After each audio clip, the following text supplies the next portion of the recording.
कुंतलपुर के ही अधीन एक चंदनवती नाम की राज्य नगरी थी।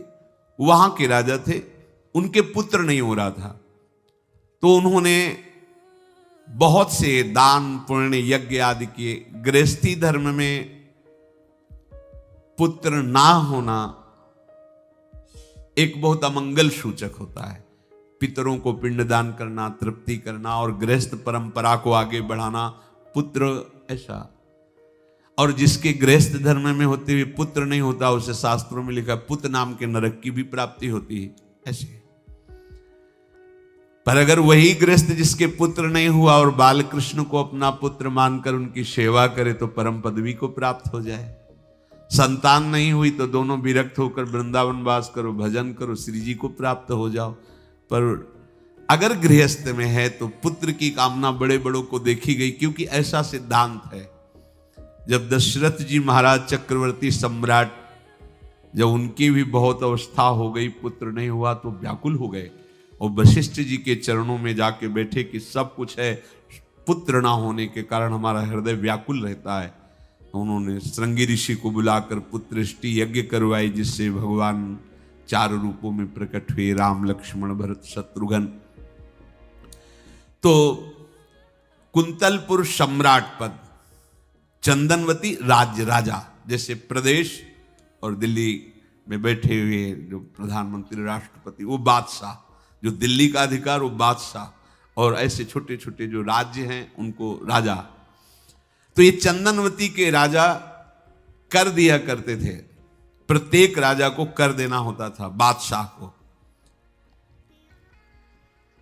इनके पुत्र था नहीं और कर देने के लिए कुंतलपुर ही जा रहे थे, तो रास्ते में देखा कि बहुत से मृग और पंछी ये घेरे हुए क्या है, तो एक कौतूहल सा कि क्या है बीच में, आसपास मंडलाकार मृग, फिर वो विहंग पक्षी। निकष्यो विपिन आनि देखिया ही मोद मानी, कीनी खग छा घिरी मृगी पाति सारी है।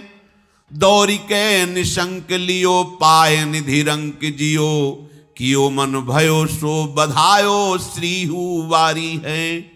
को दिन बीते नृप भय चित चीते दियो, राज को तिलक भाव भक्ति विस्तारी है। जो भगवान के आश्रित है, भगवान कैसी व्यवस्था करते हैं। वो चंदनावती के राजा दौड़ करके कौतूहल वश, क्या है यहां, मृगी पंक्तियों के बीच में पक्षी, हुमा नाम का बड़ा पवित्र पक्षी हिमालय आदि में पाया जाता है, जिसके ऊपर इसकी छाया पड़ जाए वो ऐश्वर्यवान हो जाए। देखा बालक दिव्य तेजों में, और मूर्छावस्था में नजदीक गए तो अंगुली पूरी कटी हुई थी, तो रक्त प्रवाह, गोद में उठाया और आनंदित हो गए। हमारी पुत्रष्टि यज्ञ सफल हुई, हमारा दान पुण्य सफल हुआ, ऐसा हमें सुंदर बालक मिला। चंद्रहास जी को लेकर के घर आए और हृदय में भगवान का बार बार कृपा प्रसाद मना रहे हैं, मुझे भगवान ने पुत्र दिया। चंद्रहास जी को लेकर आए, आनंद मंगल बधाइयां बजने लगी, बहुत सी संपत्ति न्यौछावर कर दी। 5 वर्ष के चंद्रहास जी हैं। पूछा बेटा तुम्हारे माता पिता कौन है, तो कहा श्री कृष्ण। परिवार में कौन है, श्री कृष्ण। मतलब तुम्हारा कोई नहीं है, नहीं है श्री कृष्ण। समझ गए कि भगवान ही हमें कृपा करके ऐसे महाभागवत पुत्र को दिया। और है कौन, वास्तविक कोई नहीं श्री कृष्ण के सिवा।